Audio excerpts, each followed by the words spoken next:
Hey guys, what is going on? It is Jasper the Gamer, and welcome to a brand new video. Welcome back to a brand new video, especially this one because I told y'all last week or so that I would do this.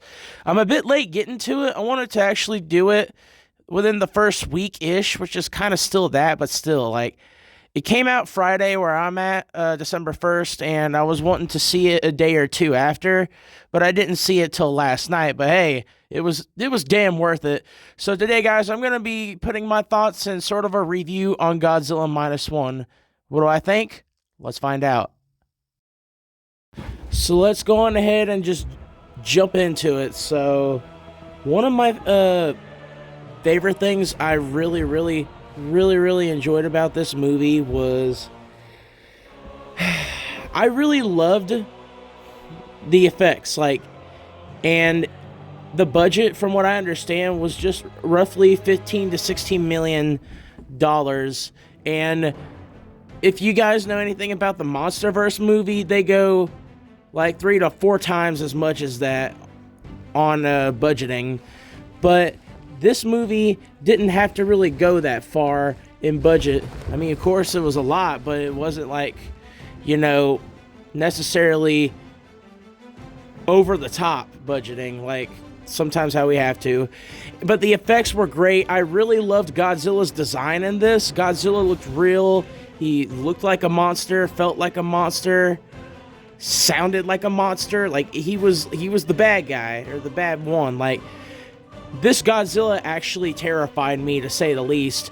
In all my times of watching Godzilla movies, from MonsterVerse to the old Toho movies, I mean, Godzilla did give me a bit of a freak out a little bit, but this was different. This was like an oh shit Godzilla, like where he actually, was like properly scary, and I didn't particularly think this is what we were going to get, but we got it. And also, the message, I'll save that for last, but the message behind the movie I really love too.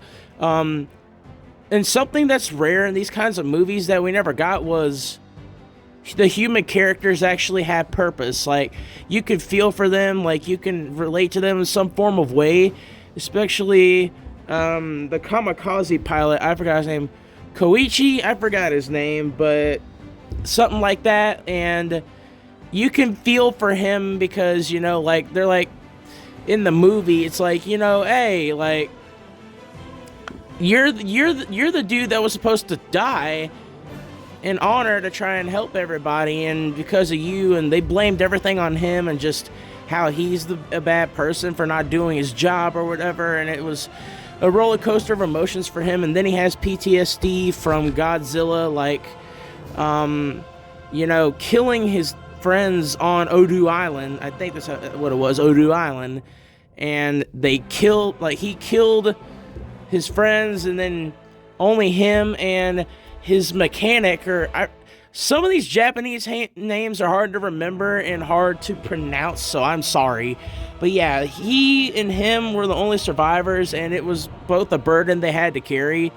And you could feel their pain. You can feel how they were throughout the whole thing. And even the girl that had that kid too, that they ended up having to somewhat adopt and to partner up to raise this kid.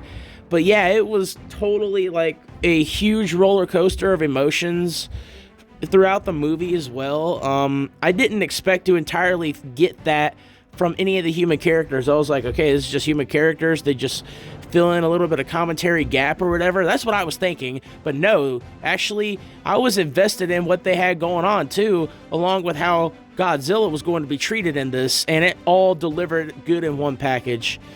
Godzilla is also dangerous as hell in this. Like, he's a threat.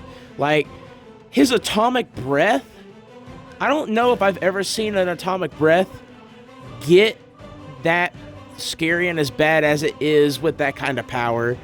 I am honestly impressed with how dangerous they made Godzilla in this, and how they made him this just really beefy and big monster, and just overall like this menace that Tokyo and overall Japan has to overcome to protect their future and to get out of the predicament that they're in by coming together as a community. That's the one thing I really love, is specifically the message. Like, it's about overcoming your demons, overcoming the past, coming together and helping each other out to get past the threat in order to go forward.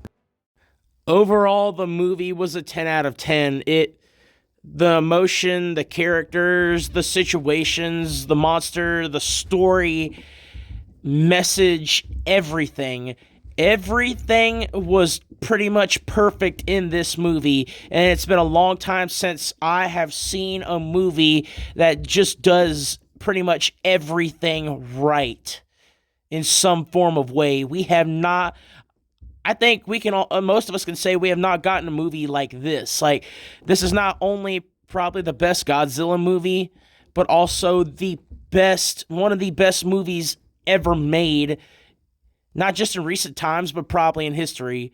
Toho delivered their score on this. Toho, thank you so much for doing this movie. It was absolutely amazing. And I know this is also probably a bit short and sweet. I didn't particularly come on here wanting to make a long review or nothing. I just wanted to get these thoughts out of the way because I have some other videos planned here in the next couple to few days. Specifically, I'm going to be doing my series on Avatar Frontiers of Pandora, the new video game series coming to this channel. But yeah, wanted to go on ahead, share my thoughts. Hey guys, let me know what y'all think of this movie. Have y'all seen it yet? If you haven't seen it yet and you came here, even though there were spoilers because I put it at the beginning of the video, shame on you. But if you have seen it, let me know your thoughts. What do you think? 10 out of 10? What? Also, leave a like, subscribe, all that jazz. Helps me out a lot. But yeah, I'm out this day. Thank y'all for tuning in. Also, social media links down in the description below. I can't talk. And other than that, guys, thank y'all for coming on here and seeing my thoughts and review.